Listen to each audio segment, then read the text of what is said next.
To keep symbol panel open when you long tap the period key on Samsung Galaxy S24 Ultra keyboard, swipe down the top of the screen and then tap setting icon. Scroll down the screen to find General Management.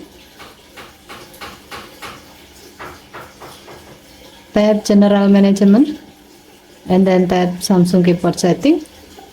Scroll down the screen. Tap swipe, touch and feedback. And then tap the gray on off switch next to keep symbol panel open until the switch turns blue to turn it on. To use this feature, open an app where you can type with your keyboard, like when you are messaging someone. Tap the text field to show up the keyboard. Now, long tap the period key to open your custom symbol. You can see that your phone will keep the symbol panel open, so you can type symbol in this panel with ease. To close the panel symbol, tap another key.